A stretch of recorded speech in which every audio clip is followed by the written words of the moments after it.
निज मन मुकुर सुधारि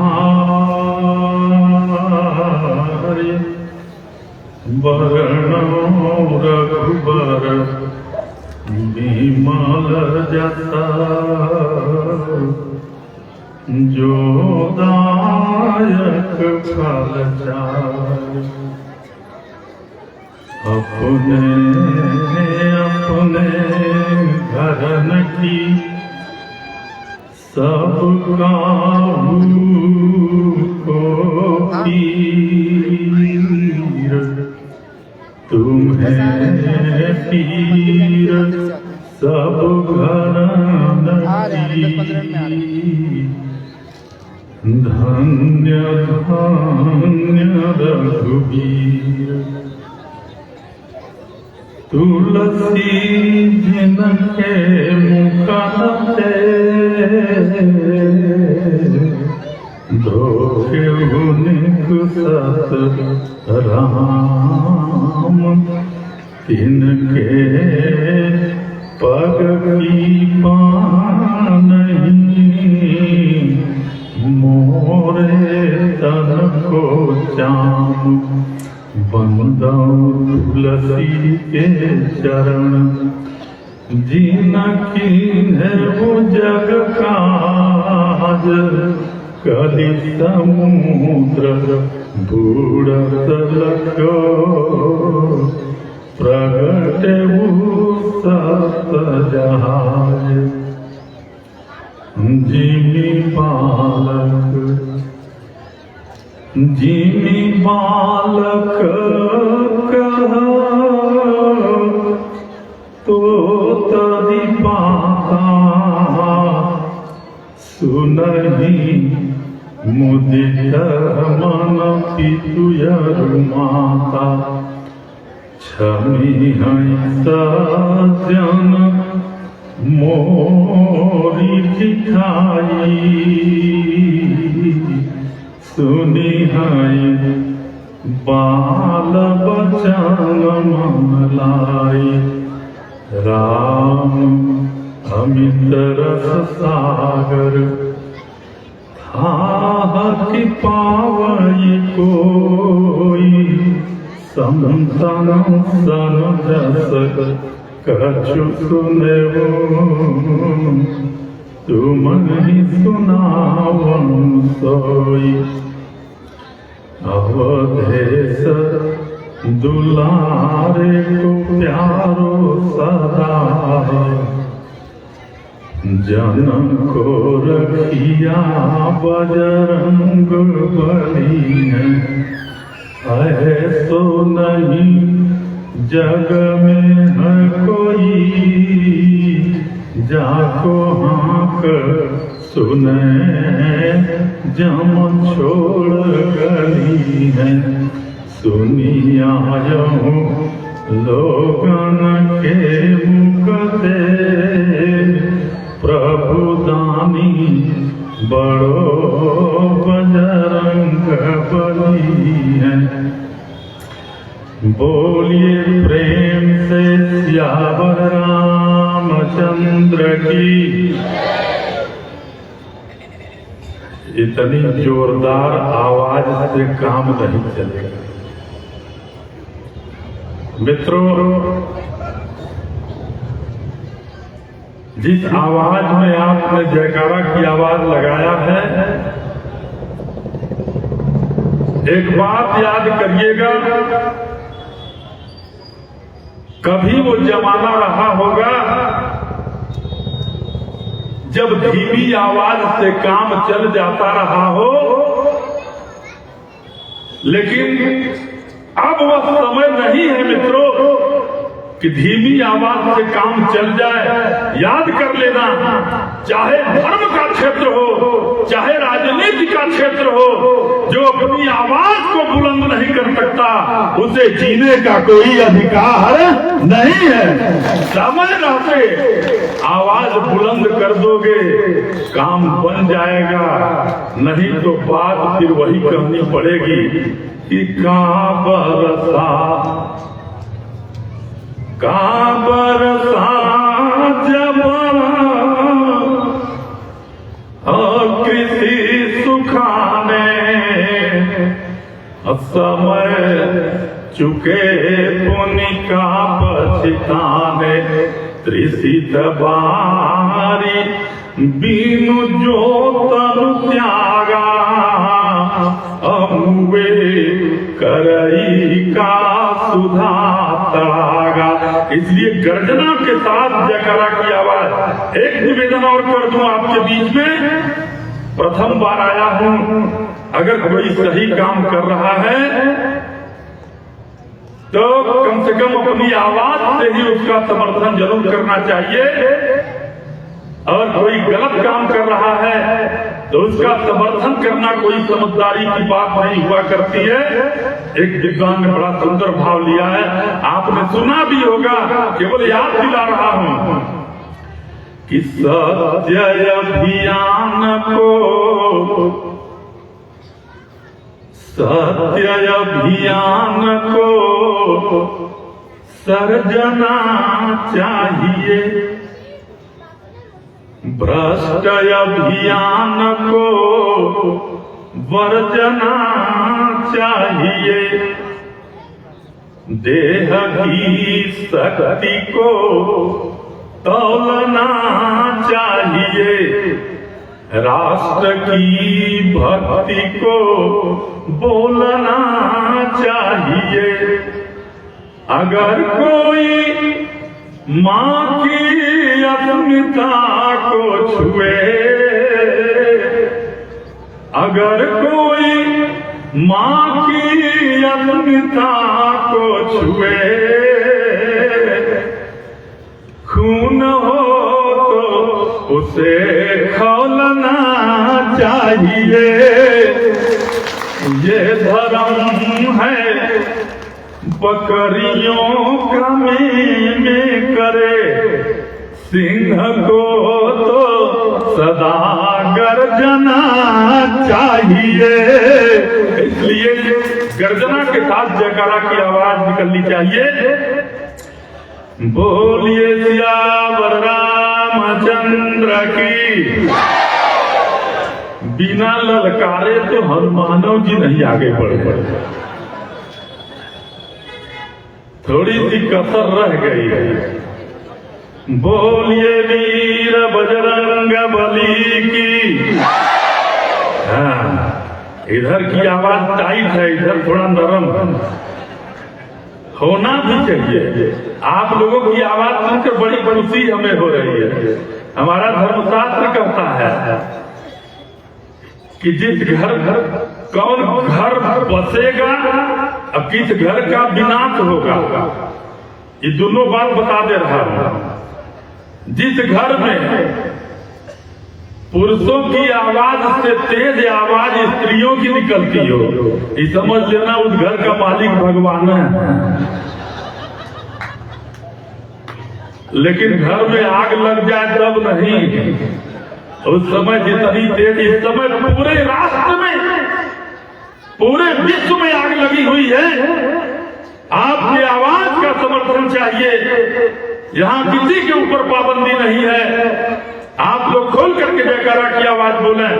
बोलिए वीर बजरंग बली की, शंकर भगवान की, गंगा मैया की, नगर बस्ती की, श्रोता समाज की, वक्ता समाज की, अपने अपने गुरुदेव भगवान की, अपने अपने माता पिता की, जय बोलने वालों की, जय नहियों बोलने वालों की।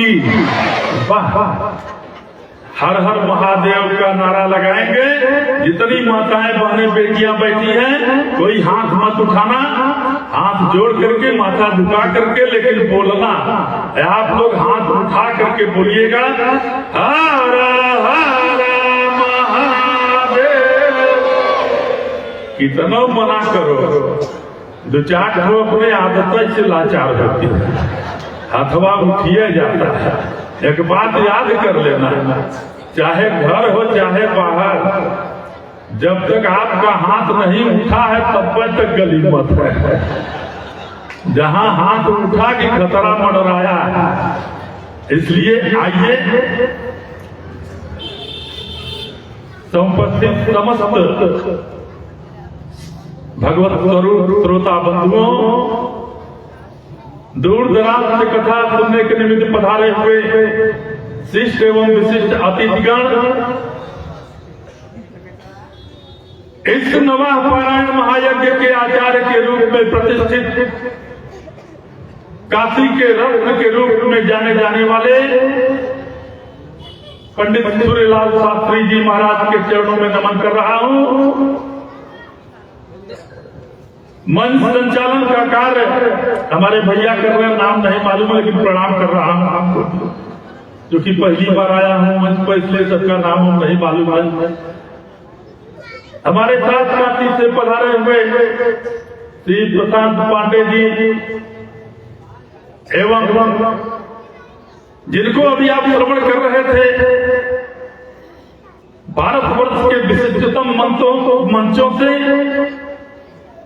अपने संगीतमय आवाज से प्रभु की झांकी को बिखेरने वाले हमारे भैया हेमंत जी, श्री दिवाकर जी एवं समस्त बंधुओं, इस समिति के समस्त पदाधिकारी महोदय, अध्यक्ष, उपाध्यक्ष, कोषाध्यक्ष, स्वागत मंत्री, प्रचार मंत्री, सबको, खासकर जिनसे लगातार कई महीनों से बात होती रही, हमारे भैया श्री सुशील पाठक जी, जिनके सौजन्य से यहाँ तक आने का अवसर प्रभु ने दिया। आप समस्त श्रोता बंधुओं को श्री सीताराम का स्वरूप समझते हुए इस व्यासपीठ से सिया राम मैं सब जग जानी करहूं प्रणाम जोरी जुग पानी। आइए कथा की परंपरा के अनुसार एक छोटा सा भजन भोजन के रूप में आपको देने जा रहा हूं, 2-4 मिनट का।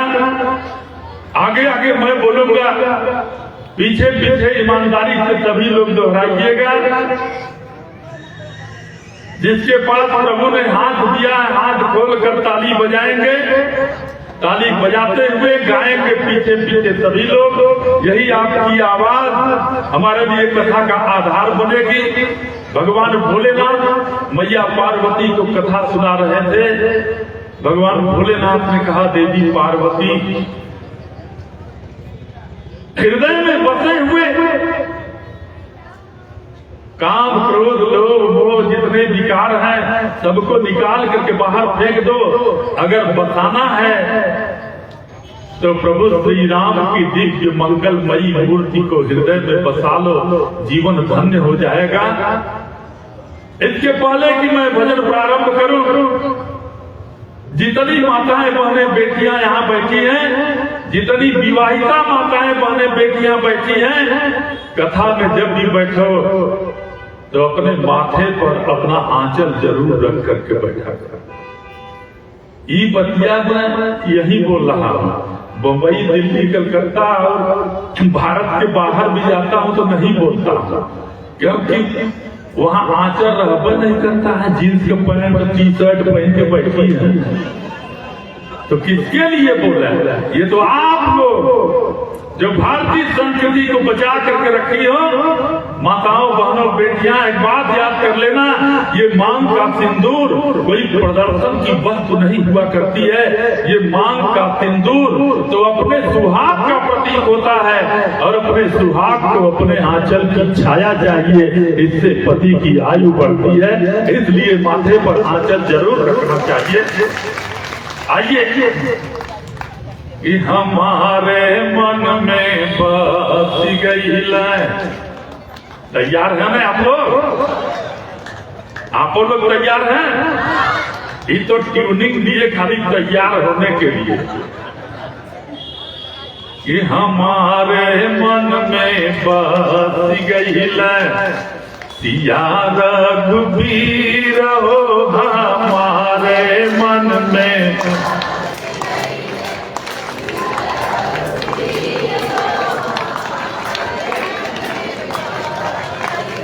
एक बात सुन लो, 64 बरिस का हो गया हूँ, गीतिया में गा रहा हूँ। जहाँ ससिया टूट जाए ना, वहीं से गीतिया को लोक लेना, नहीं सांस चढ़ावा ऊपर कहीं वापस में आवा, ऊपर टंगल रह जाए,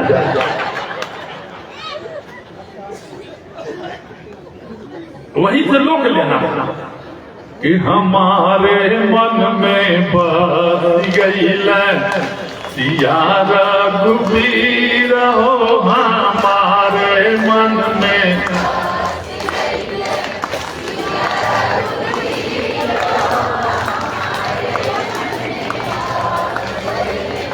जो लोग धीरे से बोल रहे हैं या नहीं बोल रहे हैं, असल में उसमें किसी का दोष नहीं है। आपको बता दे रहा हूँ, व्यासपीठ पर हूँ इसलिए बताना जरूरी है। पूर्व जन्म का पाप जब खोपड़ी पर आके बैठ जाता है तो जीभिया ऐंठ के मना करता है कि मत बोल, कि पूर्व जन्म के पाप से हरि चर्चा सुहात, जैसे ज्वर के बेग से भूख भस्म हो जात। लेकिन यहाँ तो complete surrender to the will of God, full dedication चाहिए, पूर्ण समर्पण चाहिए। यहाँ मत समझना किसी को किसी प्रकार की कोई तकलीफ नहीं होगी। यहाँ समर्पण है, भगवान का दरबार है, ठाकुर जी विराजमान है। केवल इतना विश्वास रखिएगा जरूर कि तेरे हाथों सौंप दी, तेरे हाथों सौंप दी जिसने जीवन डोर, तो कभी उलझ सकती नहीं उसकी नंद किशोर, उसकी कभी उलझ सकती नहीं। खूब प्रेम से हमारे मन में बस गई सिया रघुबीर हो, सिया रघुबीर हो, हमारे मन में सिया रघुबीर।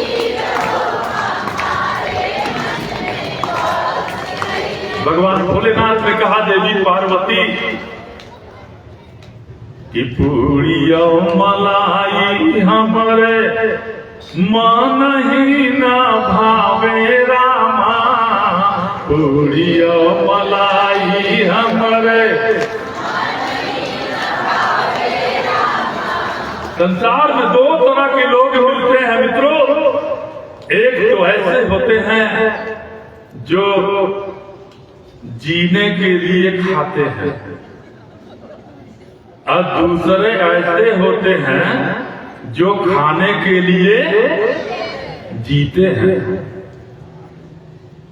हमारे बगल में मिथिला के एक पंडित जी रहते, गए पूरी खाने के लिए, 94 पूरी खाए गए।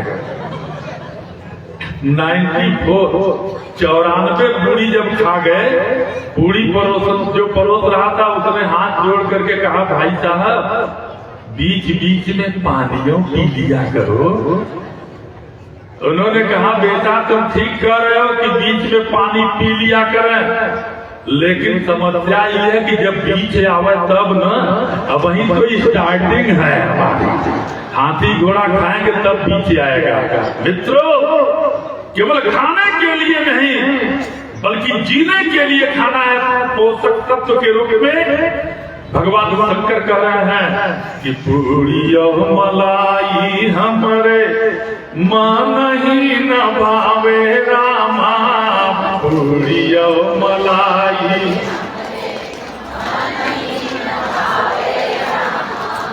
बड़ा नीक लागे हमके, बड़ा नीक गंगा जी का नीर हो, हमारे मन में बस गई सिया रघुबीर।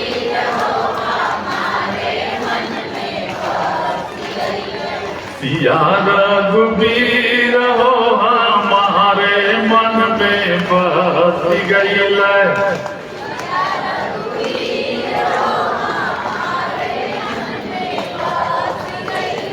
कोठायो अकारी हमरे मन ही न भावे रामा। कोठायो अकारी हमरे मरई छवा के रहबे, मरई छवा के सरजू के तीर हमारे मन में बस गईल। सिया रघुबीर सरजू के तीर अयोध्या नगरी। सरजू के तीर जहाँ बसेल भैया, जहाँ बसेल हनुमत वीर हो हमारे मन में बस गईल। सिया रघुबीर हो सिया रघुबीर हो हमारे मन में बस गईल। सिया रघुबीर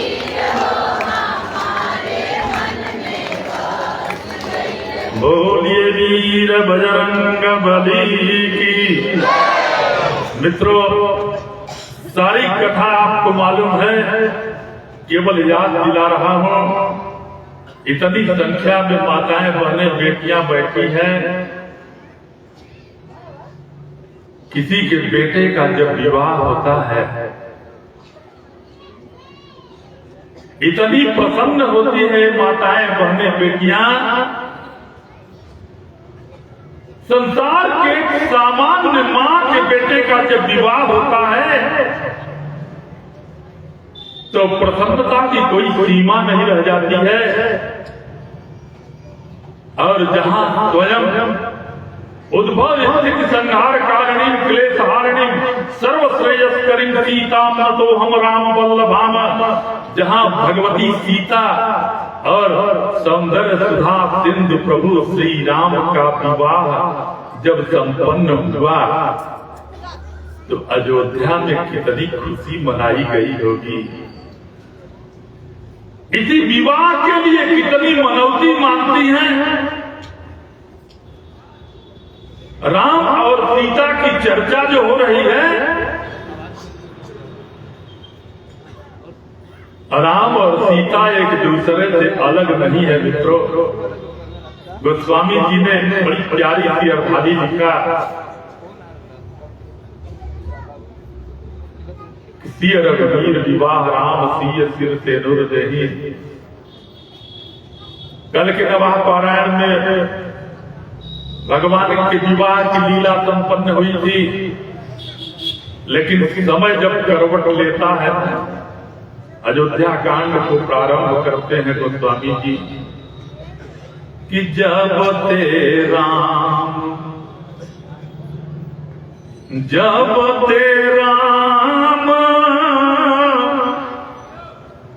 ब्याही घर आए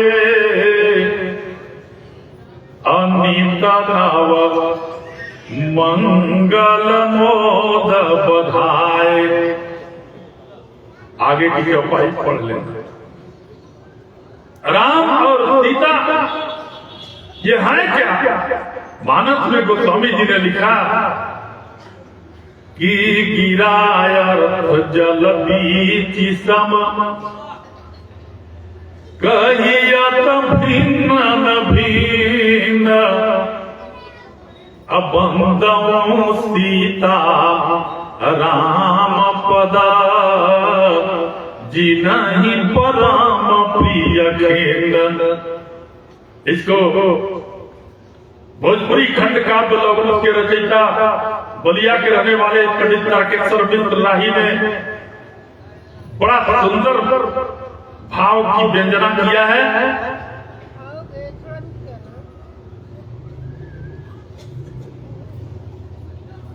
मोबाइलिया बंद कर दो, नहीं बतिया लो तो हम आगे बोले। एक जगह बिहार में बोल रहे थे, एक माता जी समर में बोल रहे थे। हम कहे माता जी एक के साथ हम और तुम दोनों नहीं बोल सकते। कहे पंडित तू खुद बोल रहे हो तो हमको काहे को मना कर रहे हो। ऐसे ऐसे दिमाग में मिल जाते हैं मित्रों।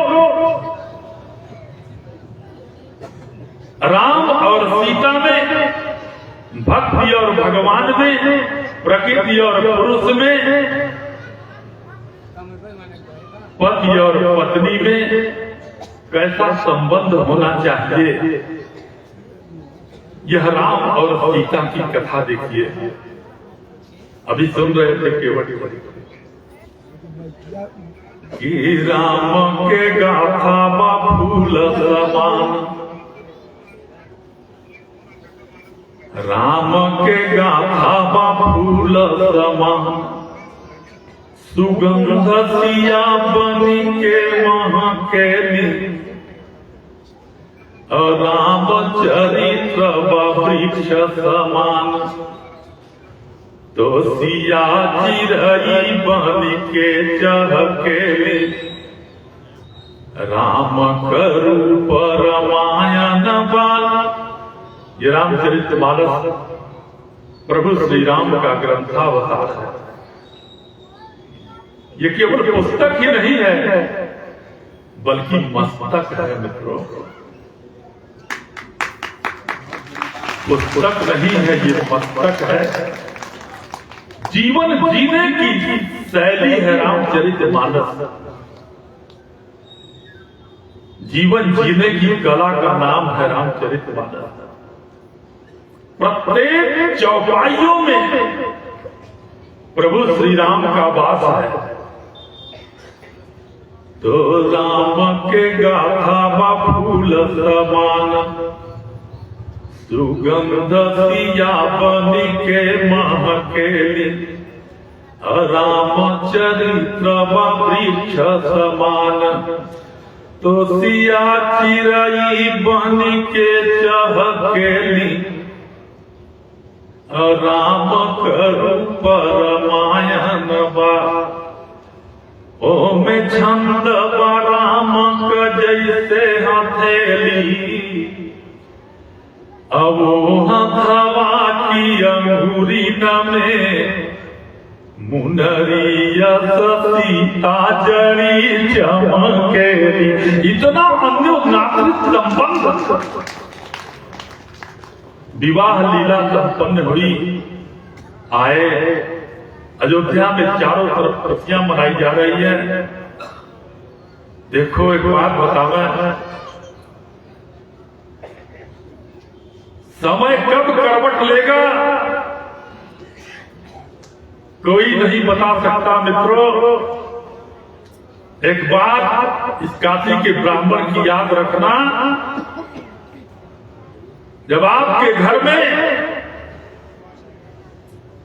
गाय अचानक बीमार होकर मरणासन्न हो जाए या मर जाए, तुलसी का हरा पौधा अचानक सूख जाए, गौरैया चिड़िया का घर में आना जाना बंद हो जाए, घर में जितनी औरतें हो आपस में लड़ना झगड़ना शुरू कर दे, लाख मनाने पर भी ना माने, तो समझ लेना उस घर में कोई न कोई विपत्ति आने वाली है। ये विपत्ति का सूचक है मित्रों। सजी सवरी अयोध्या थी, इतना बढ़िया वातावरण अयोध्या का चल रहा था। महाराज दशरथ भी खूब प्रसन्न थे। अचानक एक दिन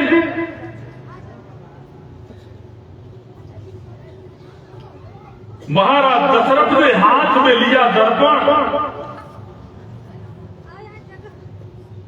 शीशा को लिया हाथ में और देखा, आत्मनिरीक्षण किया। आत्मनिरीक्षण किया कि उनके माथे का मुकुट टेढ़ा हो गया है और ढीला भी हो गया। उन्होंने विचार किया कि अब इस मुकुट को ट्रांसफर करना चाहिए। अब यह मुकुट राम के मस्तक पर शोभा देगा। महाराज दशरथ देखो, कभी ऐसी स्थिति आ जाए कि हमारा विवेक काम न करे, हमारी बुद्धि काम न करे, तो उस समय अपने घर के वयोवृद्ध बुजुर्ग संत महात्मा गुरु से राय जरूर ले लेना चाहिए। एक बात याद रखना मित्रों, ये जितने वयोवृद्ध बुजुर्ग यहाँ आए हैं, बैठे हैं या नहीं भी जो आए हैं, घर घर की कहानी है मित्रों। सब कुछ देना या कुछ मत देना इन बुजुर्गों को, ना कुछ हो तो कुछ मत देना, लेकिन एक चीज कभी मत देना, इन बुजुर्गों के आंखों में आंसू कभी मत देना, क्योंकि जहां पर वयोवृद्ध बुजुर्गों का आंसू आपको विपत्ति के समुद्र में डुबाने की सामर्थ्य रखता है, वहीं पर बुजुर्गों के नेत्र से निकला हुआ आंसू विपत्ति के समुद्र में डुबाने की सामर्थ्य रखता है। वहीं पर उनके मुख से निकला हुआ आशीर्वाद विपत्ति के समुद्र से निकाल कर बाहर फेंकने की भी सामर्थ्य रखता है। मित्रों, आशीर्वाद में वो ताकत हुआ करती है। एक बात निवेदन करो, वह सर नहीं जो हर दर पे झुक जाएगा। सिर की वो परिभाषा नहीं हुआ करती है जो हर जगह 2 पैसे के लिए जाकर के झुक जाए। ये किसी स्वाभिमानी का पुस्तक नहीं हो सकता। इतिहास के पन्ने को उलट करके देख लेना मित्रों, शेर शिवाजी और राणा प्रताप का मस्तक कट सकता है, लेकिन 2-4 रुपए के प्रलोभन में पड़कर सबके आगे झुक नहीं सकता है मित्रों। लेकिन वह भी सर की कोई परिभाषा नहीं हुआ करती है जो अपने माता पिता वयोवृद्ध बुजुर्ग संत महात्मा देवी देवता के आगे न झुके। वो तो मुर्दे का सर होगा। एक विद्वान से मैंने सुना था कि वह सर नहीं जो हर दर पे झुक जाए, जो किसी भी दर पे नहीं झुकता उसे भी सर नहीं कहते। माना कि मेरे सर को ये रुतबा तेरे दर ने दिया है, लेकिन ये भी सच है कि तेरे दर को ये कदर भी मेरे सर ने दिया है। अगर हम भारतवासी होकर के अपने माता पिता संत महात्मा देवी देवता की मर्यादा को कायम नहीं करेंगे, प्रभु श्री राम ऐसे ही थे। पूरे रामचरितमानस को पढ़ लीजिएगा उठा करके मित्रों। महाराज दशरथ ने अपने मुख से एक बार भी राम को बन जाने के लिए नहीं कहा। एक बार भी महाराज दशरथ ने अपने मुख से राम को बन जाने के लिए नहीं कहा है। फिर भी पितृदेवो भव, मातृदेवो भव, आचार्य देवो भव, धर्मं चर, सत्यम पद का पालन करते हुए राघव वरदान चारों तरफ से खुशियां मनाई जाने लगी। महाराज दशरथ गए वशिष्ठ जी के यहाँ, वशिष्ठ जी के चरणों में नतमस्तक होकर के प्रणाम किया। आशीर्वाद मिला। महाराज दशरथ ने पूछा,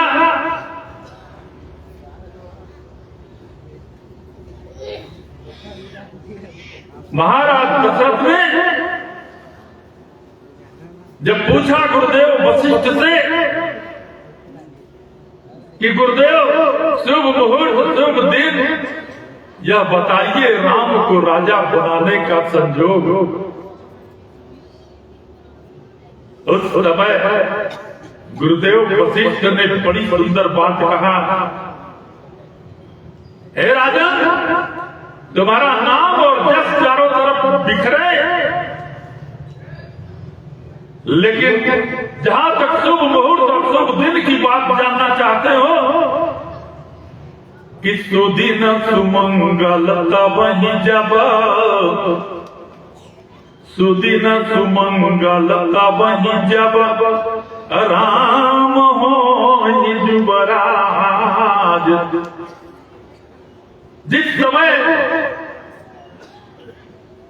राम राजा हो जाए, समझ लो वही शुभ दिन, वही सुमंगल, वही शुभ मुहूर्त होगा। अर्थात कार्य पूर्ण होने में संदेह है।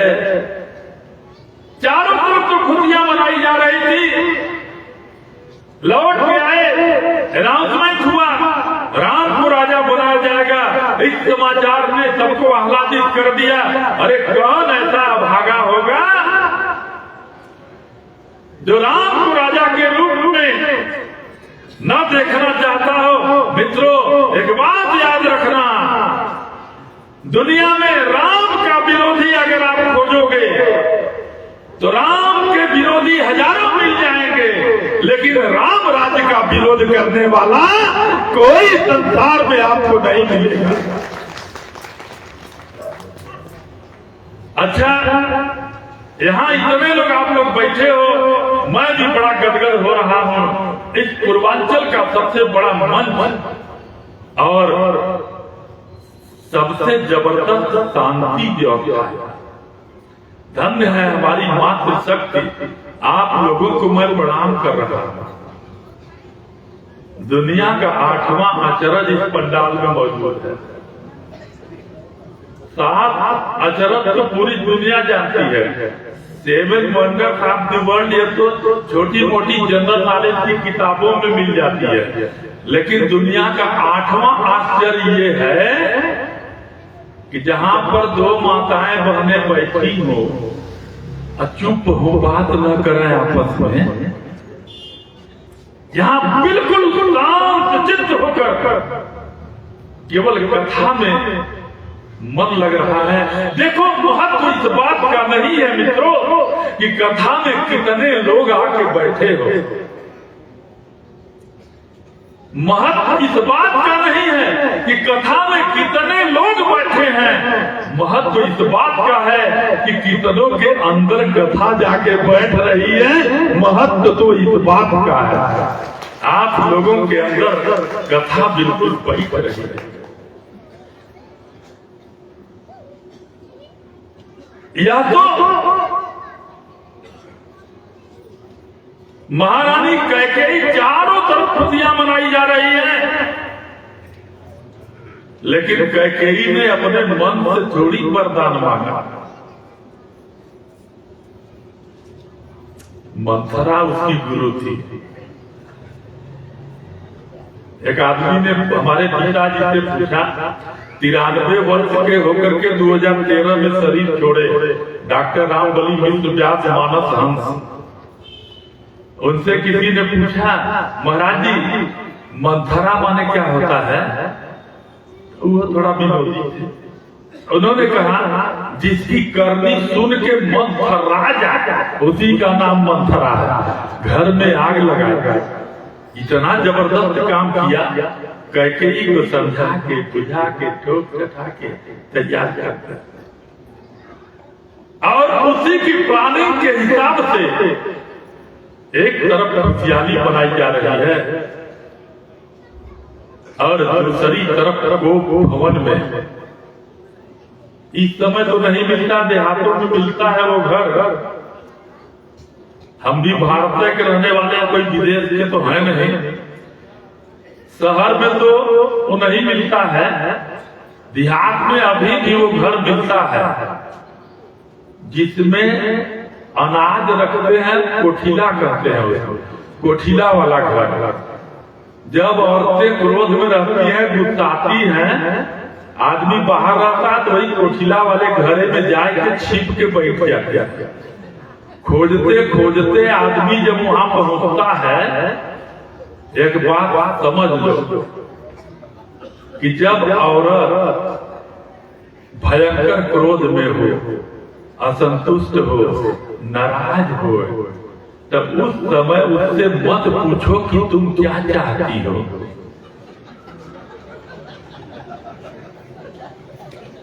भयंकर क्रोध में हो उस समय मत पूछना कि तुम क्या चाहती हो, नहीं तो तुरंत कह देगी कि घरे में आग लगाए के फूंक दो। वही तो काम होगा। वो भवन में बैठी है कैकेयी, मित्रों। महाराज दशरथ गए, इनके मन में तो कोई बात नहीं थी, ये तो स्वाभाविक ढंग से जा करके उसके शरीर को केवल ऐसे स्पर्श कर दिया।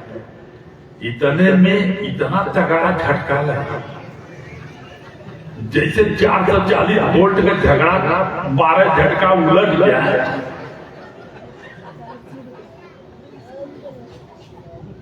उठाए के बैठाए कहे बैठो, क्यों गुस्सा कर हो, क्या चाहती हो? अरे तुम अगर चाहो बताओ, मैं तुम्हारे लिए क्या कर दूं? कहूं के ही रंग करमू नरेशु, कहूं के ही ही निकार उद्देश्य। यही गलती हो गई। मंथरा ने सिखाया था कि जब राम की शपथ खा जाए तब उस समय मेन पॉइंट पर आना। अंततों गत्वा उसने कह दिया कि सुना प्राणपति, सुना प्राणपति, भावत जी का कि देव एक बर भरतहि, टीका दूसर बर, दूसर बर मांगूं कर जोरी, अपूरब नाथ मनोरथ मोरी। क्या कि तापस वेश, तापस वेश विषेखी उदासी। एक दो दिन के लिए नहीं, तापस वेश विषेखी उदासी, 14 परिस राम बन वासी। अरे उसने सोचा नहीं, कुसंग में इतनी पागल हो गई है। यही वो महारानी कैकेयी है जो बिना राम को देखे भोजन प्रसाद भी ग्रहण नहीं करती थी, भोजन भी नहीं पड़ता था। आज ये वही कैकेयी है जो 14 वर्ष के लिए तपस्वी के वेश में राम को वन मांग रही है। क्या कैकेयी ने ये सोचा नहीं कि जो राम राजा का बेटा है कुछ दिन पहले विवाह लीला संपन्न हुई है।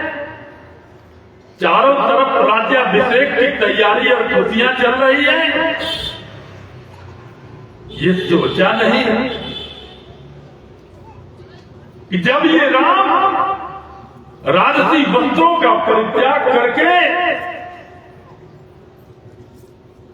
और तपस्वी का वेश धारण करके जब वन को 14 वर्ष के लिए निकलेगा, उस समय महारानी कौशल्या की क्या स्थिति होगी? क्या ये सोचा नहीं कि जो सीता एक राजा की इतनी सुकुमार सलोनी बेटी है, वो भी जनक की बेटी, दहेज में भी कोई कमी नहीं हुई थी कि तुरग लाख रथ सहस पचीसा सकल सवारे नखयर सीता अदीन अवधपुर जनक पठाई। इतना सब कुछ लेकर के आई है, किसी चीज की कमी भी नहीं। वह भी एक राजा की बेटी, जो चित्र में बंदर, भालू, बाघ, शेर, बाघ की फोटो को देख करके चिहुक करके चिल्लाने लगती है। सोचा नहीं कि उस सीता का पति, उस सीता का प्राण धन राम जिस समय वन हो जाएगा, अगर कहीं सीता भी साथ में वन को चली गई तो उस लाडली सीता का क्या होगा? अरे इतनी क्रूर हो गई कि ठानी प्रतिज्ञा उदेश करानी। स्वार्थ में और मोह में व्यक्ति इतना अंधा हो जाता है कि आगे का कुछ दिखाई भी नहीं पड़ता। मित्रों, कि ठानी प्रतिज्ञा उदेश करानी कि राजा में कांटे कभी जब आजा और राम जरूर बने चली जाए,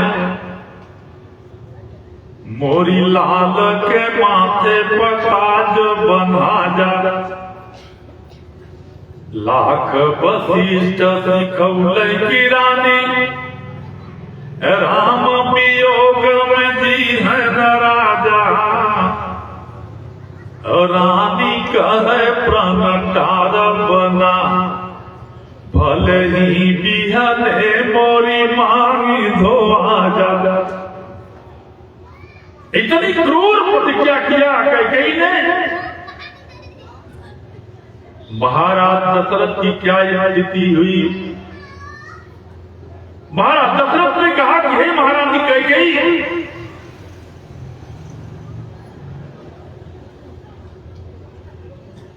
मुझे कोई दिक्कत नहीं है जो तुम मांग रही हो। 2 वरदान तुमने मांगा, अगर हंसी मजाक कर रही हो तो वापस, और गंभीरता से यदि मांग रही हो तो जब 2 बात में किसी में टेंशन होता है, झगड़ा होता है, तो सुलह होता है, तो एक बात वह दूसरे की मान जाता है, एक बात दूसरे की अगला मान जाता है। महाराज दशरथ ने कहा कि भरत को राजा बनाने में मुझे कोई आपत्ति नहीं है, लेकिन राम को तपसी के वेश में 14 वर्ष के लिए वन में मत भेजो, क्योंकि महाराज दशरथ को यह बात याद है। मित्रों,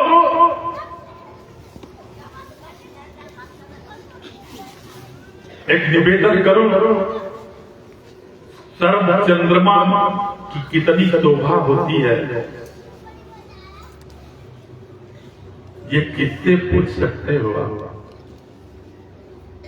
कि शरद चंद्रमा की शोभा उन मुग्ध चकोरों से पूछो, घन गर्जन में क्या सुख मिलता यह बन के मोरों से पूछो। क्यों दीप शिखा पर जलते हैं यह प्रेम पतंगों से पूछो।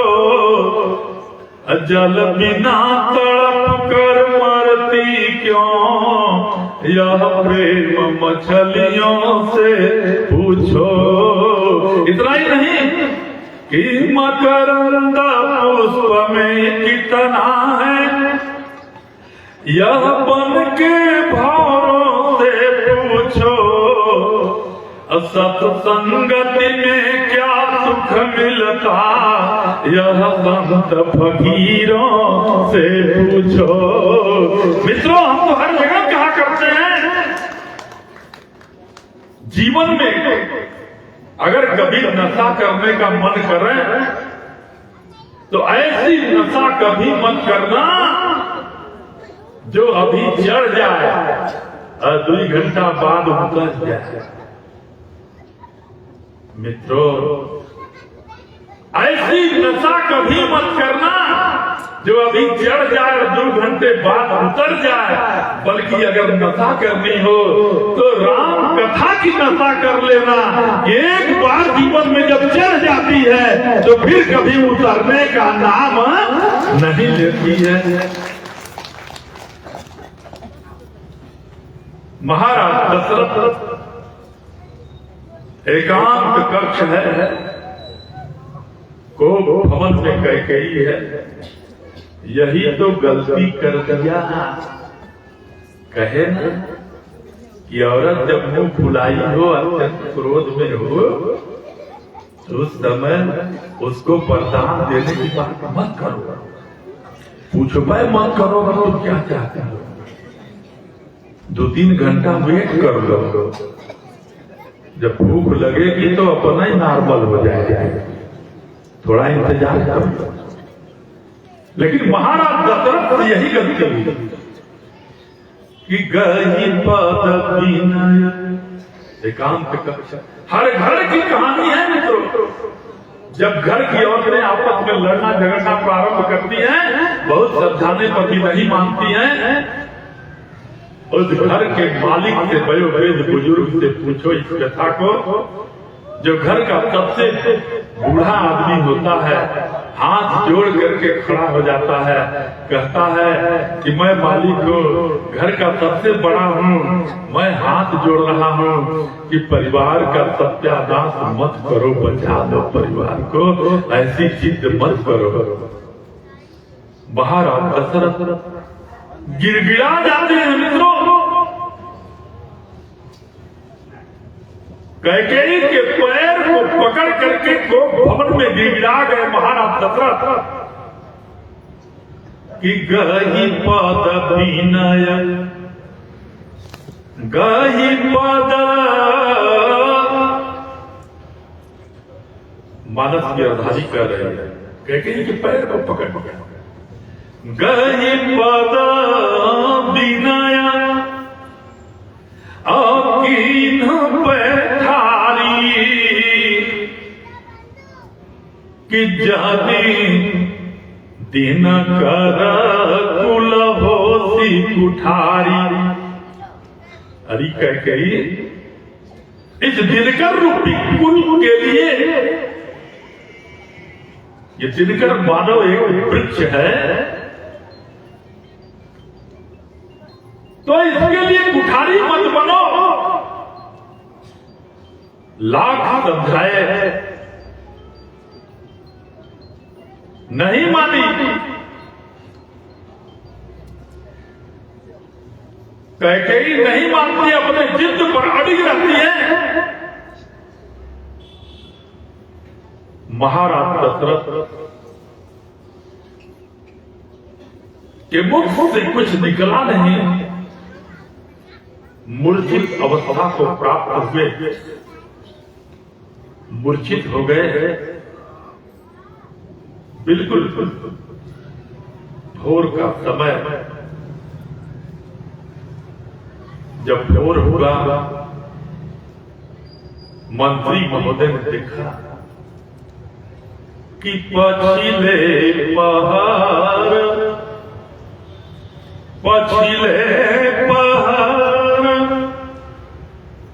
भूपनित जागा। महाराज दशरथ तो नित्य ब्राह्मण में पिछले पहर में जाग जाते थे, और आज जागे नहीं, बात क्या है, कुछ तो गड़बड़ है।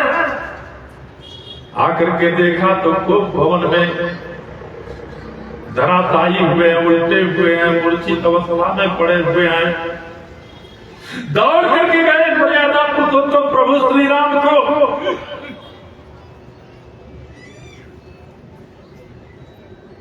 बुलाया। सुमंत जी ने कहा,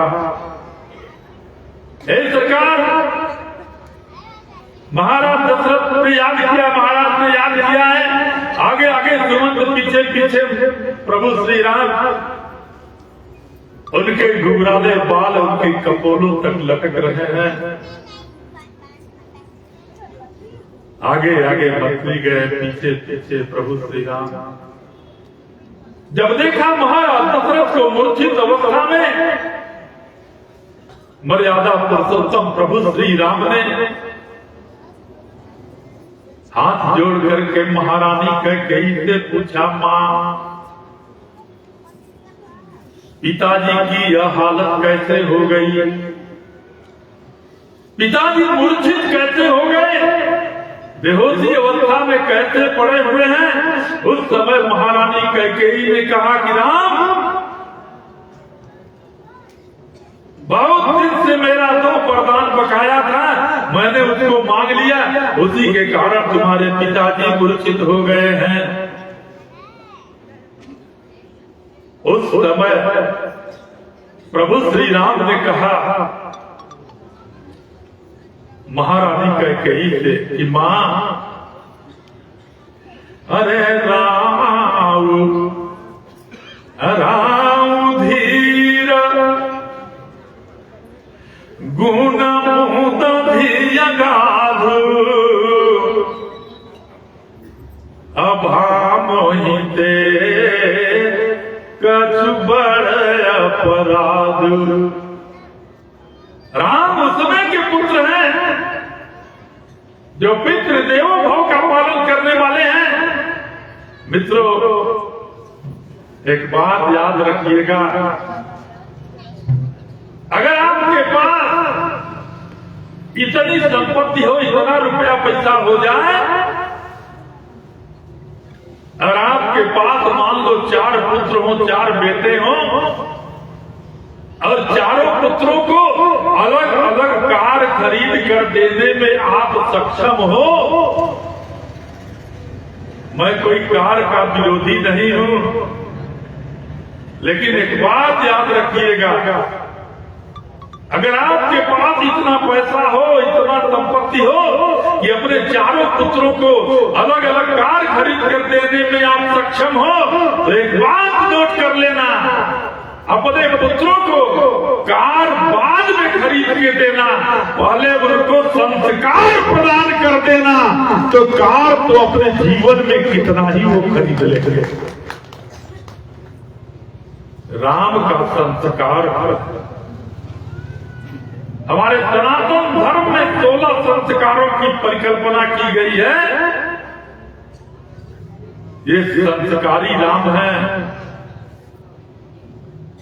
इन्होंने महारानी कैकेयी से कहा, हे मां, मुझे तो ऐसा नहीं लगता कि जो आप बता रही हो उस कारण से पिताजी की ऐसी दशा हुई हो, क्योंकि मैं अच्छी तरह से जानता हूं कि राम धीर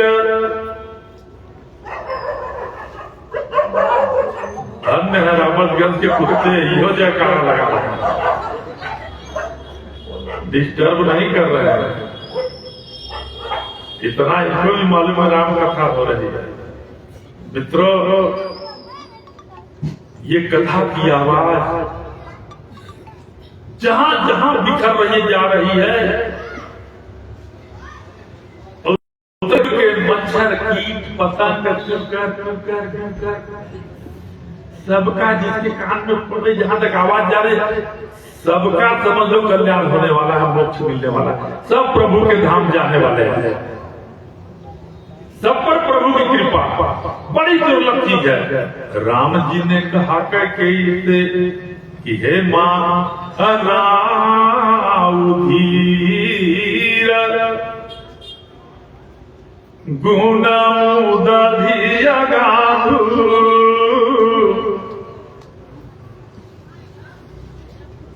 लेकिन मुझे ऐसा लग रहा है कि भामोहिते कछु बड़े अपराध। हे मां, मुझे ऐसा लगता है कि मुझसे कोई बहुत बड़ा अपराध हो गया है, जिसके कारण पिताजी की ऐसी दशा हुई है। उस समय कैकेयी ने राम के मुखमंडल की तरफ देखा तो राम के प्रति जो प्यार था वो उमड़ पड़ा। कैकेयी ने राम के मुखमंडल को देख करके कहा, राम, अरे बेटा, तू अपराध की बात करता है? अरे तुम अपराध, तुम अपराध अजोग नहीं दाता। हे राम, अपराध तो वह करता है जो अपराध करने लायक होता है, तुम तो अपराध करने योग्य हो ही नहीं। तब तक मंथरवा की बात याद आ गई। कहा कि तुम अपराध जोग नहीं दाता, लेकिन राम, तुम्हारे बन जाने से 3 को सुख मिलेगा। राम जी ने पूछा, किसको किसको? कैकेयी ने कहा कि तुम अपराध जोग नहीं ताता। लेकिन राम, तुम वन को अगर चले जाते हो तो जननी जनक बंधु सुखदाता।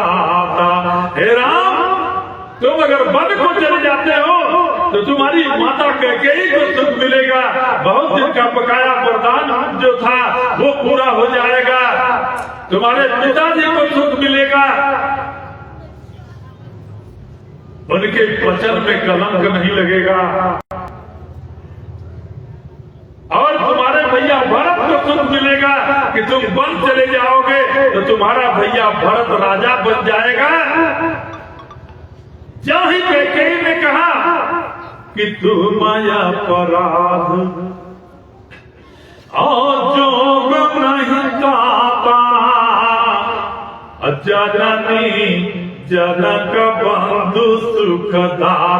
अरे इतना पूछना था, इतना कहना था कि राम जी ने कहा कि हे मां, अगर मेरे 14 साल के लिए वन में चले जाने से मेरी मां दुखी हो जाए, मेरे पिताजी दुखी हो जाए और मेरा छोटा भैया राजा बन जाए, तो ये राम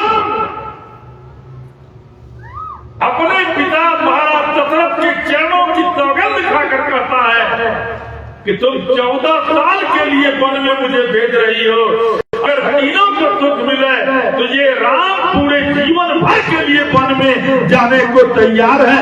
यह है राम का चरित्र कि जान जाऊं जान जाऊं बन से उकाजा, तो प्रथम गनीय मोहि मूढ़ समाजा। वहां से निकले मर्यादा पुरुषोत्तम प्रभु श्री राम, बस अंतिम निवेदन करते हुए वाणी को विराम दूंगा, बस 3 मिनट रह गया है। 2 मिनट बढ़ जाए तो कल कम कर दूंगा। मसूदन भैया अपने ही हैं, 2 मिनट कल कम हो जाएगा। गए माता कौशल्या के पास, प्रणाम किया। माता कौशल्या ने कहा राम जाओ कुछ फल इत्यादि खा लो। राम जी ने कहा माँ क्यों? कहा आज तुमको राजा बनना है। राम जी ने कहा राजा तो मैं बन गया। माता कौशल्या का दिमाग ठनका, उन्होंने कहा तुम राजा बन गए। राम जी ने कहा कि अरे पिता दीन मोहि कानन राजू, जहाँ सब भांति मोर बड़ काज। सारी कथा सुनाया। ऐसे ऐसे पिताजी ने मुझे बड़ा भाई समझ करके जंगल का बड़ा राज दिया, भरत को छोटा भाई समझकर अयोध्या का छोटा राज दिया। अब मैं चला माता कौशल्या से चलते हुए राघव ने पूछा कि माँ एक बात बता दो, मुझसे कोई अपराध तो नहीं हो गया? उस समय धन्य है देवी कौशल्या। माता कौशल्या का राम प्रेम बढ़ गया। मित्रों, अपने लाडले राम के मुखमंडल को देख करके माता कौशल्या ने कहा राम तुम अपराध की बात करते हो कि तुमसे कोई अपराध हो गया? तुमसे बहुत बड़ा अपराध हुआ है। राम जी ने पूछा क्या अपराध हुआ है माँ? माता कौशल्या ने कहा राम तुमसे सबसे बड़ी गलती तो ये हुई, अपराध नंबर 1 कि जो तुम स्वर्ग को छोड़ करके पृथ्वी पर चले आए।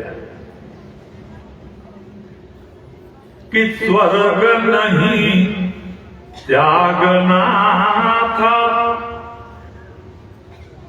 और अगर स्वर्ग को छोड़कर पृथ्वी पर आना था तो दूसरी गलती तुमने कर दिया कि स्वर्ग नहीं त्यागना था।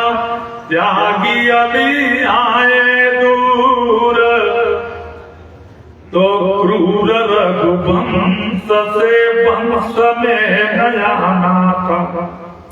हे मेरे लाडले राम, अगर स्वर्ग को छोड़कर पृथ्वी पर आए तो ऐसे क्रूर रघुवंश जैसे वंश में नहीं आना चाहिए था, और अगर आना भी था तो आते रघुवंश में तो आए, रघुवंश में तो आते कहीं भी लाल। अगर रघुवंश में ही आना था रघुवंश में तो आते कहीं भी लाल। सत्यव्रती पिता का तुम्हें पुत्र न कहाना था, और सत्यव्रती पिता का यदि पुत्र ही कहाना था तो अरे भली भांति मातु का चुनाव कर आना था। ले लाल जन्म कैकेयी की सुको कमाई, इस कौशिला भागिन की गर्भ में दयाना था। हे राम, इस कौशल्या का पुत्र बन करके नहीं आना चाहिए था कि वैकुंठ वैभव सुखम परिहायवत् तुम स्वयं दशरथालय मागतोसी।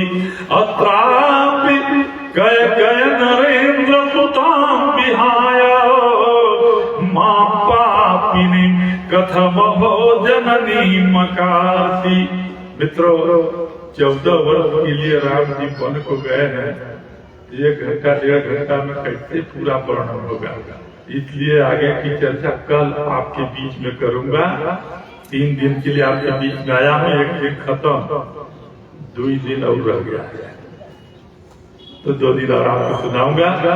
ज्यादा आगे बात ना पता करके 3-4 मिनट लेट हो चुका है, 2 मिनट लेट हुआ है। बोलिए सियावर रामचंद्र की। 1.25 घंटा चिल्लाए, हम थक गए। आप थोड़ा बुलंदी के साथ बोलिए, हमारे भैया मधुसूदन जी अब बोलने जा रहे हैं। बोलिए वीर बजरंग बली की। अच्छा देखिए, जैसे हम कथावाचकों के लिए है कि ये गावन या चरित संभारे अच्छे यही ताल चतुर रखवारे, संभाल करके बोलना है। तो आप लोगों को भी संभाल करके सुनना है और सावधान होकर के जयकारा भी बोलना है। इसलिए जयकारा बोलवा रहा हूँ, सावधान होकर सभी लोग बोलिएगा। बोलिए वीर बजरंग बली की, शंकर भगवान की, गंगा मैया की, लंका नरेश रावण की।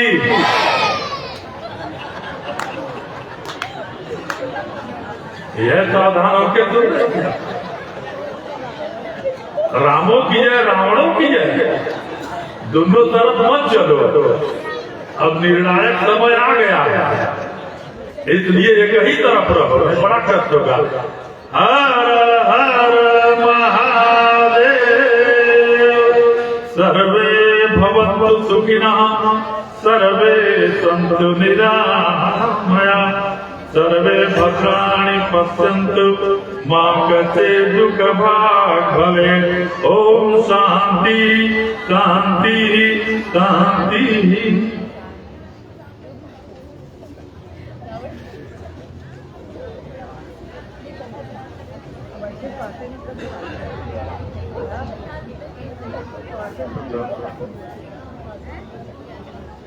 हरिओम। कितनी दिव्य कथा श्रवण कर रहे थे अभी हम लोग। रचि महेश निज मानस राखा, पाय सुसमो शिवासन थाथा। साक्षात शिव ही काशी से आकर के यह शुभ अवसर हम लोगों को प्राप्त हुआ भगवान की कथा का श्रवण करने का।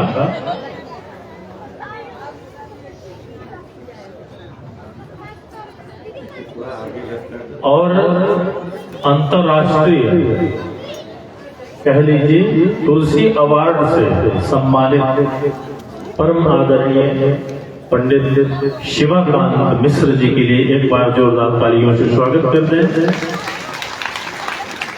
अयोध्या कांड में बाबा तुलसीदास जी ने लिखा है, नीलांबुजशा मलको मलांगम, सीता समारो पितवाम भागम, पाड़ो महासायक चारु चापम, नमामि रामम रघुवंशनाथम।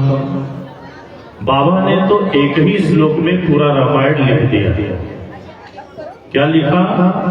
नीलांबुजशा मलको मलांगम, कोमलांगम।